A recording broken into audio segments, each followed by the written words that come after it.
Ah, the baby's kicking hard. Are you all right? Here, Thank you. I've got you. Breathe. Here he is, safe and sound. Oh, my sweet baby. Congratulations, a perfect flight.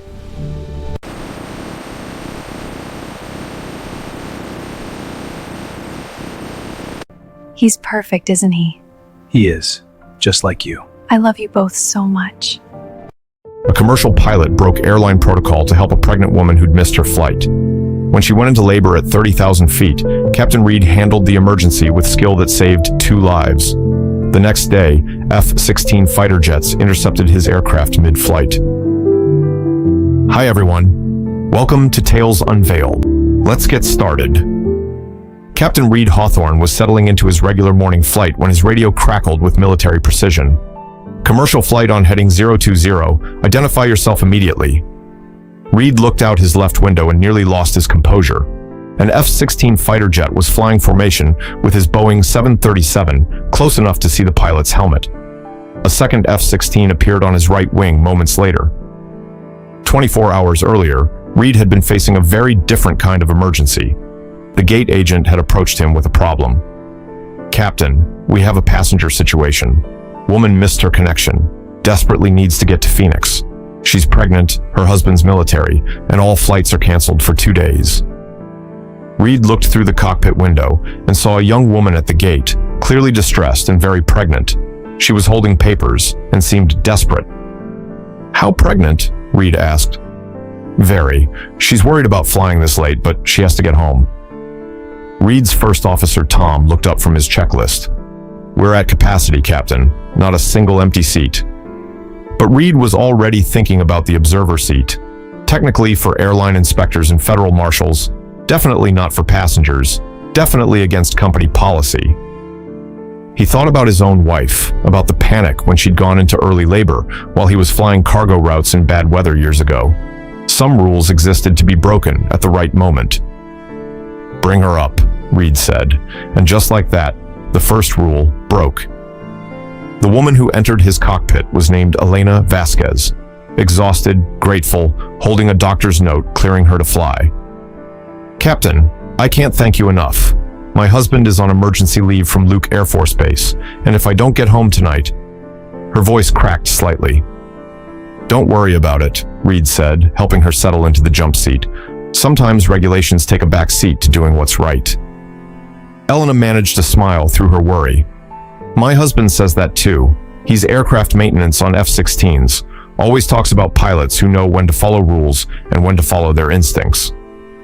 Reed nodded, feeling that familiar tug he always got around military aviation.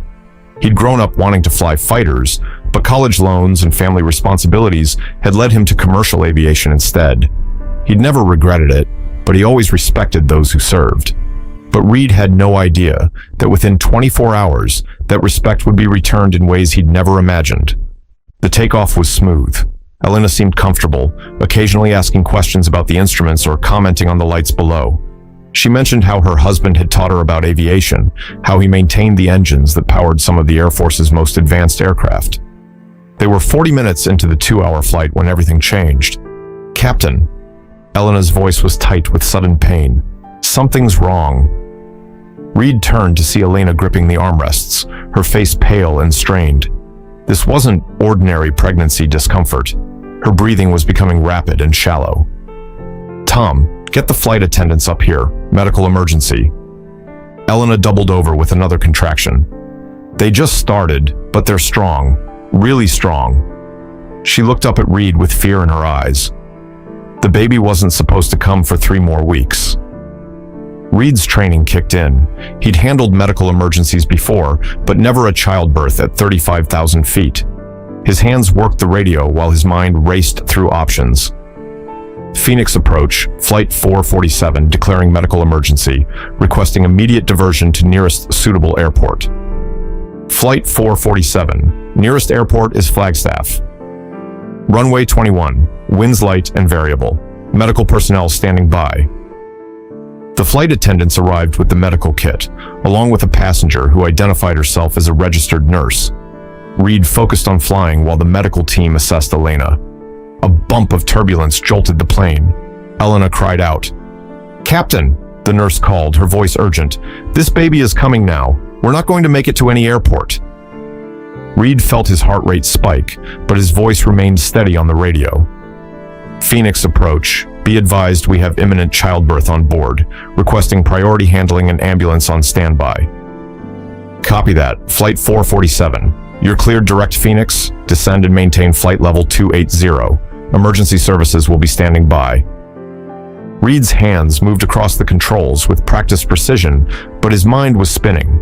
One life had become two lives, and they were both depending on his ability to manage this crisis. "Hold her steady," he told Tom, hands slick with sweat. "We're delivering a baby at 35,000 feet. The next 20 minutes tested every skill Reed had developed in 18 years of flying. He had to maintain smooth flight while coordinating with air traffic control, managing radio communications with medical personnel on the ground, and keeping a cabin full of nervous passengers calm. All while a woman gave birth in his cockpit.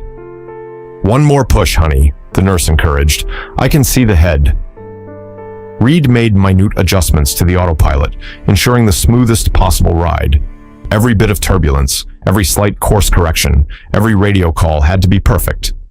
Elena was counting on him. "He's here," the nurse announced.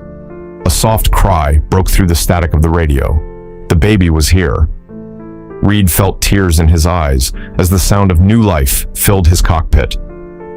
"Flight 447, how are we doing up there?" came the voice from air traffic control. "Phoenix approach," Reed's voice was thick with emotion.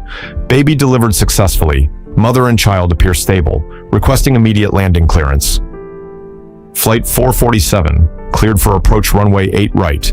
Fire and rescue standing by. And Captain, nice work up there." The landing at Phoenix Sky Harbor was one of the smoothest of Reed's career. As they taxied to the gate, paramedics boarded the aircraft. Elena was alert and holding her baby, looking exhausted but radiant. "Captain," she said as the medical team prepared to take her to the hospital. "I don't know how to thank you. You saved both our lives today." "You did the hard work," Reed replied. "I just flew the plane." As Elena was wheeled off the aircraft, she called back, "My husband is going to want to meet you. James Mitchell, aircraft maintenance. He's going to be so grateful for what you did." Reed waved goodbye, thinking that was probably the last he'd hear about the whole incident. There would be paperwork, maybe some recognition from the airline, but these emergency situations usually faded into just another story pilots told over coffee. He had no idea that Technical Sergeant James Mitchell was already making phone calls that would change everything. The next morning, Reed was flying his regular route from Phoenix back to Denver. Flight 226, routine morning departure, mostly business travelers heading to early meetings. Reed was settling into cruise altitude when his radio crackled with an unfamiliar voice. "Commercial flight on heading 020, identify yourself immediately." That wasn't air traffic control. The voice carried military precision that made Reed sit up straighter in his seat. "This is American 226, en route Denver, flight level 350. American 226, you are ordered to maintain present heading and altitude. Do not deviate from course." Reed looked out his left window and nearly lost his composure. An F-16 fighter jet was flying formation with his Boeing 737, close enough that he could see the pilot's helmet. The sleek gray aircraft moved with predatory grace, its presence both beautiful and intimidating. A second F-16 appeared on his right wing moments later. Tom, Reed's first officer, was staring out the window in amazement. "What the hell is going on?" Before Reed could answer, the radio crackled again with a different voice, this one warmer, but still carrying authority. "American 226, this is Luke Air Force Base. We have something important to tell you." Reed's throat went dry. Luke Air Force Base, where Elena's husband was stationed. "Captain Hawthorne," came a new voice, filled with emotion. "This is Technical Sergeant James Mitchell. Yesterday you delivered my son at 35,000 feet. I wanted to thank you personally." The pieces clicked together in Reed's mind. Elena's husband had arranged this. The United States Air Force was escorting his commercial flight as a gesture of gratitude. "Sergeant Mitchell, this is incredible, but you didn't need to." "Captain, what you did yesterday went beyond duty. You saved my wife and my boy when they needed help most. In the Air Force, we take care of our own, and after yesterday, you're one of ours. The F-16 pilot on Reed's left wing came on the radio. Captain Hawthorne, this is Major Rodriguez. Sergeant Mitchell told us about your flying yesterday, managing an emergency berth while maintaining safe flight operations under pressure. That's some impressive piloting, sir. Reed looked out at the sleek fighter jets flanking his airliner. These pilots flew some of the most advanced aircraft in the world. Reed felt dwarfed by the gesture they were making. Thank you, Major. It was my crew and the passengers who made it work. Negative, Captain. Leadership starts at the top. You kept everyone calm and got that plane down safe while delivering a baby. That's exceptional flying in anyone's book. The escort continued for another 10 minutes, the F-16s maintaining perfect formation with Reed's much slower airliner. In the cabin behind him, passengers were pressed against windows, taking photos and videos that would be shared thousands of times within hours. Reed had never felt anything like this in his 18 years of commercial flying. The respect of military aviators who chose to honor a civilian pilot's emergency response. American 226, we'll be leaving you here, came Sergeant Mitchell's voice again. But Captain, if you're ever near Luke Air Force Base, you've got an open invitation. Elena and the baby want to meet the pilot who brought them safely home. Reed's throat tightened. How are they doing, Sergeant? Perfect. Healthy baby boy. And Captain, Elena insisted on the name. We're calling him Reed James Mitchell. The boy needs to be named after the man who delivered him safely into this world. Reed turned away slightly, blinking hard. 18 years of flying, and no passenger manifest had ever meant this much. As the F-16s peeled away in a graceful climb, Reed sat in stunned silence. They'd named the baby after him. A child born in his cockpit would carry his name through life. His radio crackled one final time. Captain Hawthorne, this is Colonel James Crawford, Luke Air Force Base Commander. What you did yesterday represents the finest traditions of aviation. When you have time, we'd like to invite you to visit the base. The entire squadron wants to meet the pilot who delivered one of our own. 2 weeks later, Reed found himself walking through the main gate at Luke Air Force Base, carrying flowers for Elena and a small teddy bear for baby Reed. The base commander had personally invited him for a ceremony honoring civilian aviation heroism. The ceremony was held in a hangar filled with F-16s, the same type of aircraft that had escorted Reed's flight. Elena was there with baby Reed, looking healthy and radiant. Sergeant Mitchell stood beside them in his dress uniform, beaming with pride. Ladies and gentlemen, Colonel Crawford addressed the gathered crowd of airmen and their families. Yesterday, we honored military aviators who risked their lives in service to our country. Today, we honor a civilian pilot who risked his career to save 2 lives. Reed was presented with a plaque recognizing his exceptional airmanship and humanitarian service. But the moment that mattered most came when Elena placed baby Reed in his arms. Captain, she said softly, meet Reed James Mitchell. He's got your calm under pressure and his daddy's love of aviation. Reed looked down at the baby who'd been born in his cockpit, thinking about the chain of events that had started with a simple decision to break airline policy. One broken rule had led to saving 2 lives, which had led to the most meaningful recognition of his entire career. Sergeant Mitchell approached, extending his hand. Captain, I maintain the engines on those F-16s that escorted you.